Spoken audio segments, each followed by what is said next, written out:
Sejam todos muito bem-vindos a mais uma batalha. Hoje, na ressaca da derrota na Liga dos Campeões frente ao Besiktas, vamos falar desse jogo. Vamos também falar dos videoárbitros e videotreinadores, que é também uma novidade no futebol português. E vamos falar também da corrupção de mãos limpas, ou neste caso, de mãos lavadas. Comecemos pela derrota do Futebol Clube do Porto em casa frente ao Besiktas. Uma derrota que me causou azia. Como me causa azia sempre que o Futebol Clube do Porto perde. Não consigo sair do Estádio do Dragão ou estar a ver uma partida em que o Futebol Clube do Porto não vence e estar com um sorriso nos lábios. Não consigo, é contra o meu fígado e vou continuar seguramente a ser assim. Eu acho que a maior parte dos portistas, ou quase todos os portistas, ficaram naturalmente desiludidos, tristes, chateados com este resultado.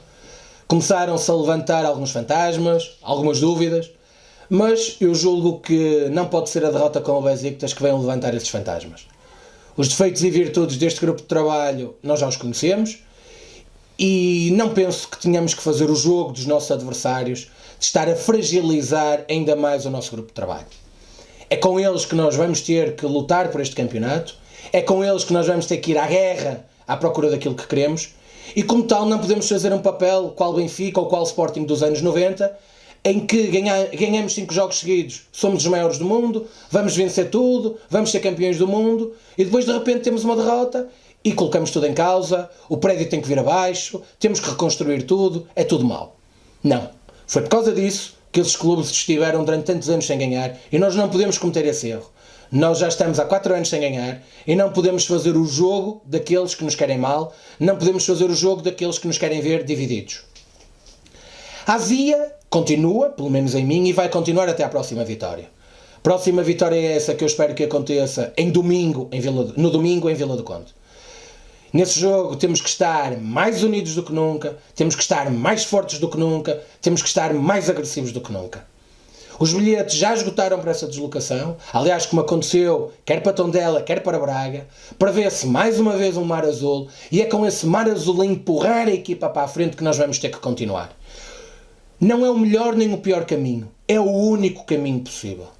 E, portanto, a união e a simbiose adeptos e equipa tem que continuar, porque esse é o único caminho que nos pode levar às vitórias. E caso algum de nós tivesse dúvida sobre isso, bastava ver a histeria da comunicação social com esta derrota do Futebol Clube do Porto. Eu vou apenas recordar, por termo comparativo, 2 capas do jornal A Bola. A capa do jornal A Bola do dia 8/12/2016, dia seguinte à vitória do Futebol Clube do Porto por 5-0 frente ao Leicester City, campeão inglês à data, e que nos proporcionou passar aos oitavos de final da Liga dos Campeões, era 1/3 de página e dizia de mão cheia. 1/3 de página.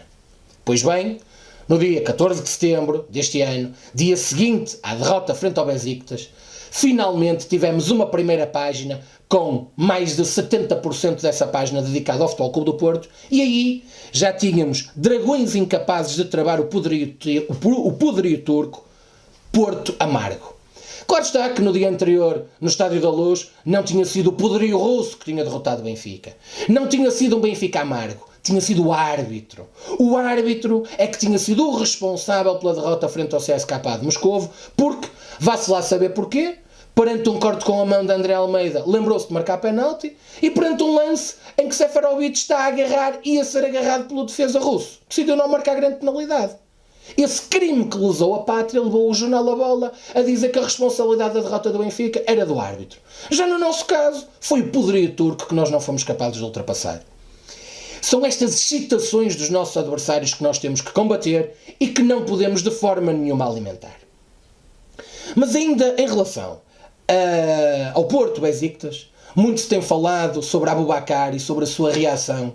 Não sabemos se antes ou se depois do jogo. Aquilo que eu gostava de dizer é que, contra tudo aquilo que é a minha forma de estar, eu no final do jogo vi, quer em plena bancada do Estádio do Dragão, quer no seu exterior, montes de portistas a sorrirem. Montes de portistas bem dispostos.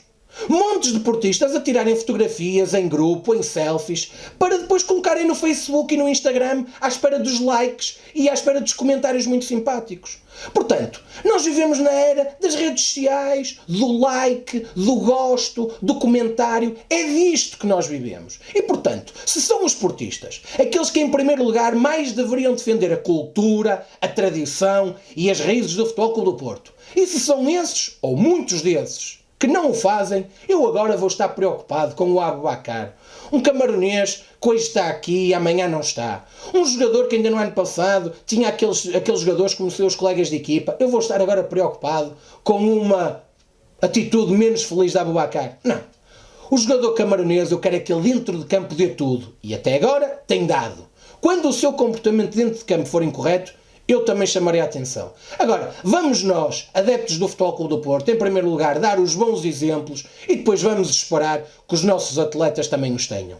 Quando nós todos tivermos esses bons exemplos, a seguir temos moral para criticar os jogadores do Futebol Clube do Porto. Mudemos de assunto porque outros assuntos marcam também a atualidade e um deles foi o ponto de situação que a Federação Portuguesa de Futebol fez em relação às decisões do vídeo-árbitro, essa inovação deste campeonato. Então a Federação Portuguesa de Futebol divulgou um balanço da utilização do vídeo-árbitro nestas primeiras 5 jornadas. Eu peço-vos desculpa, mas eu hoje ainda estou a gaguejar um bocadinho, que é do nervosismo que a derrota do Futebol Clube do Porto e que qualquer derrota do Futebol Clube do Porto me potencia. Mas dizia eu que a Federação Portuguesa de Futebol divulgou esse relatório sobre as 5 primeiras jornadas em relação ao vídeo-árbitro. Então, salienta a Federação Portuguesa de Futebol que houve intervenção do vídeo-árbitro em 323 lances que foram revistos, apenas 10 dos quais, levaram à correção das decisões. Desses 323 lances, 140 foram de cartão vermelho, 116 por golo e 67 por possíveis grandes penalidades. É caso para perguntar, então onde andaram as 4 grandes penalidades não assinaladas a favor do Futebol Clube do Porto nestas jornadas? Na primeira, recordo para quem já está esquecido. Primeira jornada, jogo com o Estoril, penalti sobre Marcano. Segunda jornada, Tondela, penalti sobre Marega. Terceira jornada, Moreirense, penalti sobre Corona. Quarta jornada, Braga, penalti sobre Aboubakar. Onde é que o vídeo-árbitro interviu ou não nestes lances? Pelos vistos, a Federação Portuguesa de Futebol, que continua a divulgar gravações de conversas entre os árbitros principais e os vídeo-árbitros, têm que dar novas instruções. O Conselho de Arbitragem continua seguramente a fazer o melhor que pode e sabe, mas estas recomendações não podem cair em saco roto, e se existem 4 grandes penalidades que têm que ser assinaladas, elas não podem passar incólume aos olhos dos vídeo-árbitros. Entretanto, temos agora também, e já desde o ano passado, a novidade que é o vídeo-treinador. E o que é o vídeo-treinador? O vídeo-treinador são alguns treinadores de equipas que jogam frente ao Benfica. No ano passado, em 34 jornadas, eu não tenho o número presente, mas seguramente foram 7, 8 ou 9 equipas que na jornada, imediatamente antes de receber o Benfica, ficaram sem treinador. Agora já tivemos a estreia do Boa Vista, no qual Miguel Leal saiu do treinador dos achadrezados antes dos mesmos receberem o Benfica. E portanto nós agora temos o vídeo-treinador, que é as equipas que vão receber o Benfica já começaram novamente a ficar sem treinador na jornada em que recebem os encarnados. E portanto isto começa a ser quase um case study que o futebol português não deveria omitir nem silenciar do que é que se passa nesta situação dos treinadores que deixam de o ser antes de receberem o Benfica. Para finalizar, só queria falar sobre a corrupção de mãos lavadas. O Benfica insiste e persiste em atirar a pedra e esconder a mão. O Benfica insiste e persiste em apontar o dedo aos adversários e depois dizer que não é nada consigo.